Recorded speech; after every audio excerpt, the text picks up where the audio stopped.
Do you know what we're going to ask about first?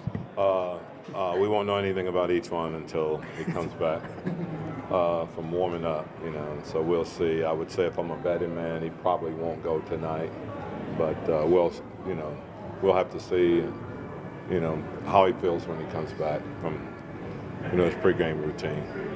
And go ahead. Nico. Okay. No, but Nico, yes. Okay. Nico is getting closer, but we don't have like an exact date, but feel pretty good that he's getting close. Is Alfred still on a minute restriction, or just keeping his minutes reasonable? Just trying to keep him reasonable.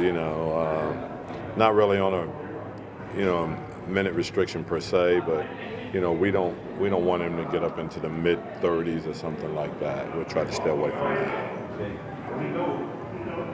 So what was it that pleased you most about Saturday's performance? Oh, I thought defensively we were good as a team. We played for each other. Guys that got beat on drives, there were guys there. Ball came back out. We did a good job of stunning and getting back out. So we didn't get broken down so much on dribble penetration. We have to try to do the same thing tonight and really from this day forward. With Alfred back, the pace hasn't necessarily skyrocketed, but the efficiency of the offense has gone up. What are you thinking about his presence kind of affects the quality of the shots he gets? Well, I think the main thing with him is that he really does give us a situation where we put guys back in comfortable roles. I think Drew has been much more efficient. Being off the ball and being able to play a position where he's been best anyway. So that's helped. Alfred has done a good job of dribble penetration and creating easier shots for guys. And then I think, just having him on the floor and what he does have put guys in position that when we swing them the ball, they've had the opportunity to drive and create plays for guys also. You're at the halfway point of the season after tonight. To be able to assess how this half went, I assume you guys expected to be better. It's impossible. We had a team that was 4-0 to start the year, and it hadn't been back on the floor since then. Alfred's missed,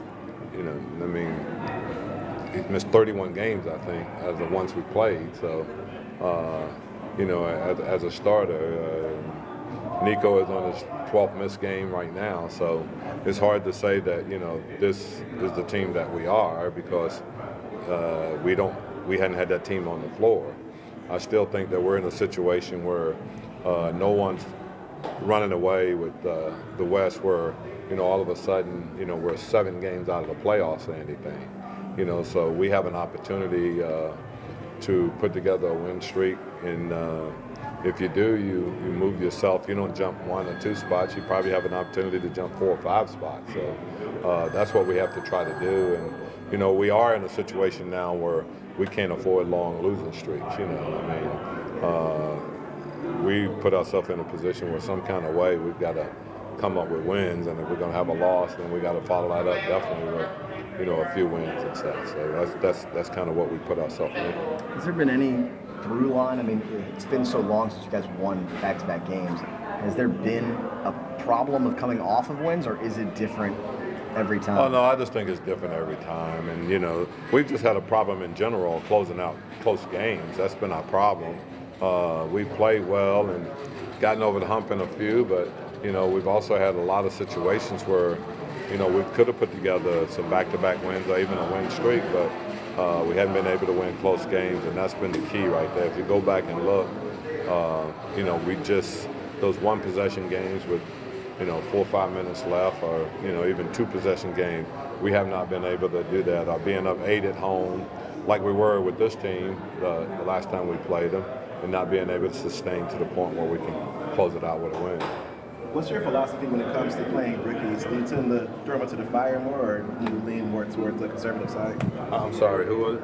What's your philosophy when it comes to playing rookies? Do you tend to lean more toward the conservative side, or do you throw them in the fire?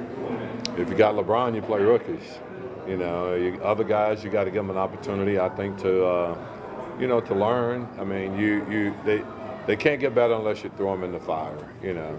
And they're going to make mistakes, and you know, you got to live with the mistakes and give them an opportunity to get better. So they're not going to get better because you don't have an opportunity to practice very much. And you know, the only way they're going to get better is that they've got to be out there actually playing in the games and learning from the mistakes. You know, I think when you play rookies, you just hope that they're not repetitive on the mistakes that they're making. And if they're learning from the mistakes that they're making, then that means they're growing as a player. And everybody struggled a little bit. You go back and look at some of the great players in this league, and you know, there's guys that stood out, but there's also guys that became great players that you know, struggle as rookies. You know, I guess you can look at Kobe's number, and nobody ever expected him to have the numbers that he had as a freshman. As a rookie, but you know, obviously you knew that he was going to be a great player. And as far as letting them play through mistakes, is there like maybe a balance there as far as figuring out, okay, you make many mistakes, you sit, or is it just dependent on the guy's talent level? I just think it depends on the individual, and you know, it's just like anything else. Some of the rookies you can coach hard, and some of them you gotta, you know, pat them on the back and try to instill confidence in them, and that's just, you know, as a coach, you got to be able to read those situations and understand who can take it and who do you need to pat on the back. All right, good. Thank you. Thank you, Coach.